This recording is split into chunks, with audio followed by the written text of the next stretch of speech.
அன்பு கர்த்தருடைய பிள்ளைகளே, ஆண்டவராகிய இயேசு கிறிஸ்துவின் நாமத்தினாலே உங்களை வாழ்த்துகிறேன்.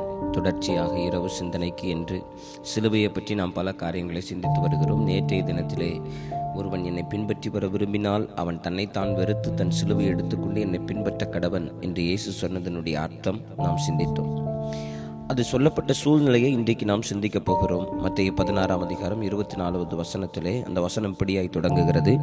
அப்பொழுது இயேசு தம்முடைய சீஷர்களை நோக்கி, ஒருவன் என்னை பின்பற்றி வர விரும்பினான். அப்பொழுது என்று சொல்லப்படும் போது அங்கு நடைபெற்ற சம்பவங்களை நாம் கவனிக்க வேண்டியது மிகவும் அவசியம். அப்படி மத்தேயு 16:13 வரும்போது இயேசு பிலிப்பு செசரியா திசைகளிலே வருகிறார். அப்பொழுது தம்முடைய சீஷர்களை பார்த்து, மனுஷகுமாரனாகிய என்னை ஜனங்கள் யார் என்று சொல்லுகிறார்கள் என்று இயேசு கேட்டார். அப்பொழுது அவர்கள் எல்லாம், சிலர் உம்மை யோவான் ஸ்நானகன் என்றும், சிலர் உம்மை எலியா என்றும், சிலர் எரேமியா என்றும், சிலர் தீர்க்கதரிசிகளில் ஒருவர் என்றும் சொல்லுகிறார்கள் என்று இயேசுவுக்கு பதிலளித்தார்கள். அப்பொழுது இயேசு தன்னை பின்பற்றுகிற சீஷர்களிடத்தில் கேட்டார், நீங்கள் என்னை யார் என்று சொல்லுகிறீர்கள் என்று கேட்டார். அப்பொழுது சீமோன் பேதுரு, எல்லா சீஷர்களும் பதில் அளித்ததாக இல்லை, சீமோன் பேதுரு சொல்லுகிறார், நீர் ஜீவனுள்ள தேவனுடைய குமாரனாகிய கிறிஸ்து என்றார்.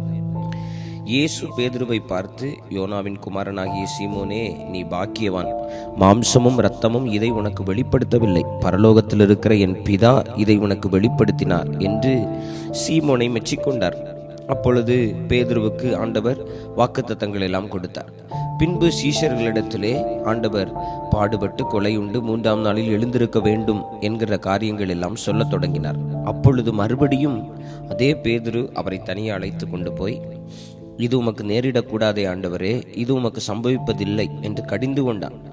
அவர் பின்னாக பேதுருவை திரும்பி பார்த்து, எனக்கு பின்னாக போ சாத்தானே, நீ எனக்கு இடரலாய் இருக்கிறாய், தேவனுக்கேற்றவைகளை சிந்திக்காமல் மனுஷனுக்கேற்றவைகளை சிந்திக்கிறாய் என்று கடிந்து கொண்டார். அப்பொழுது இயேசு சீஷர்களை நோக்கி, 24 அப்படித்தான் தொடங்குகிறது. அப்பொழுது இயேசு சீஷர்களை நோக்கி, ஒருவன் என்னை பின்பற்றி வர விரும்பினால் அவன் தன்னைத்தான் வெறுத்து தன் சிலுவை எடுத்துக்கொண்டு என்னை பின்பற்ற கடவன் என்று சொன்னார். இயேசு யாரென்று வெளிப்பாடு பெற்ற நாமும் கூட பல நேரங்களிலே மனுஷனுக்கு ஏற்றவைகளை சிந்திக்கிறோம், தேவனுக்கு ஏற்றவைகளை சிந்திக்கிறதில்லை. பரலோகத்தில் இருக்கிற பிதா உனக்கு இதை வெளிப்படுத்தினார் என்று சொல்லும் போது இந்த வெளிப்பாடு பேதுருவுக்கு மாம்சமும் இரத்தமும் வெளிப்படுத்தாத ஒரு பெரிய வெளிப்பாடு. அது பரலோகத்தின் பிதாவினால் பெற்றுக்கொண்ட வெளிப்பாடு, இயேசு யார் என்று அறிந்து கொண்ட ஒரு பெரிய வெளிப்பாடு. அப்படிப்பட்ட வெளிப்பாடு பெற்ற பேதுருவும் கூட இயேசு பாடுபட வேண்டும், சிலுவையை சுமக்க வேண்டும், மனுக்குலத்துக்காக தன்னுடைய ஜீவனை கொடுக்க வேண்டும் என்ற காரியங்கள் எல்லாம் கேட்டபோது, இது தவிர்க்கப்பட வேண்டியது ஆண்டவரே, இது உமக்கு சம்பவிக்க கூடாது என்று இயேசுவின் மேல் வைத்திருக்கிற அன்பினாலே கடிந்து கொண்டான். அப்பொழுதுதான் இயேசு சொன்னார், நீ மனுஷனுக்கு ஏற்றவைகளை சிந்திக்கிறாய். பல நேரங்களிலே நம்முடைய வாழ்க்கையிலே மனுஷனுக்கு ஏற்றவைகளை சிந்தித்து தேவனுக்கு ஏற்றவைகளை சிந்தியாமல் நாம் பெற்றுக்கொண்ட வெளிப்பாடை நாம் வீணடிக்கிறோம். பேதுருவும் அப்படித்தான் இயேசுவை பற்றி பெற்றுக்கொண்ட பெரிய வெளிப்பாடுக்கு பின்பு இப்படிப்பட்ட ஒரு காரியங்களினாலே இயேசுவால் கடிந்து கொள்ளப்பட்டார்.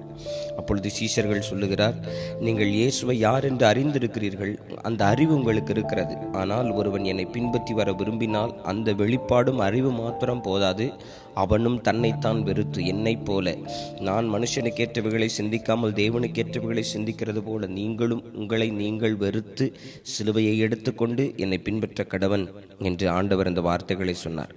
நம் வேதத்திலே தீத்து புஸ்தகத்திலே வாசிக்கிறோம், அநேகர் தேவனை அறிந்திருக்கிறார்கள், ஆனால் கிரியைகளினாலே மறுதலிக்கிறார்கள். நாமும் இயேசு யார் என்கிற வெளிப்பாடு நம்ம பெற்றிருக்கிறோம். இப்பொழுதும் இயேசு யார் என்று கேட்டால் நாம் பல காரியங்களை அவரை குறித்து சொல்ல முடியும். ஆனால் நம்முடைய ஜீவியத்திலே இயேசுவை பின்பற்றுகிற ஒரு பிள்ளையினுடைய ஜீவியம் எப்படி இருக்கும், ஒரு சீஷனுடைய வாழ்க்கை எப்படி இருக்கும், அவன் எப்படி ஜீவிப்பான் என்று நம்முடைய ஜீவியத்தை ஜனங்கள் காணும்போது அவைகள் நம்முடைய ஜீவியத்திலே இல்லாவிட்டால் நம்முடைய வாழ்க்கை ஒரு மிகப்பெரிய தோல்வியாக மாறும். நம்முடைய வாழ்க்கையிலே நம்மை நாம் வெறுத்து என்று இயேசு சொல்லும்போது இயேசு அது தன்னுடைய ஜீவியத்திலே செய்து காட்டினார். அப்போஸ்தலனாகிய பவுலும் பிலிப்பியர் 2 இதை எழுதும்போது, இயேசு கிறிஸ்து தேவனுடைய ரூபமாயிருந்தும் தேவனுக்கு சமமாயிருப்பதை கொள்ளையாடின பொருளாய் எண்ணாமல் தம்மை தாமே வெறுமையாக்கி அடிமையின் ரூபம் எடுத்து மனுஷர் சாயலாய் இந்த பூமியிலே மரண பரியந்தம், அதாவது சிலுவையின் மரண பரியந்தம் பிதாவுக்கு கீழ்ப்படிந்தவராகி தம்மை தாமே தாழ்த்தினார் என்று வாசிக்கிறோம். அப்படித்தான் நம்முடைய ஜீவியமும் இந்த பூமியிலே நம்மை நாம் வெறுத்து முழுவதுமாய் தேவ சித்தத்தை செய்ய நம்மை ஒப்பு கொடுத்து வாழுகிற அல்லது இயேசுவை பின்பற்றுகிற ஒரு ஜீவியம் ஆண்டவர் நம்மிடத்தில் எதிர்பார்க்கிறார். நம்முடைய வாழ்க்கையை வார்த்தைகளினாலே தேவனை அறிந்திருக்கிறோம் என்று சொல்லுகிறதோடு இல்லாமல் முழுவதுமாக நம் தேவனுக்கு மரண பரியந்தம் இயேசு கீழ்ப்படிந்தது போல கீழ்ப்படிந்து தேவ சித்தத்தை செய்ய நம்முடைய ஜீவியத்தை அர்ப்பணிப்போம். கர்த்தர் தாம் இந்த வார்த்தைகளினால் நம்மை மறுரூபப்படுத்துவாராக. ஆமேன்.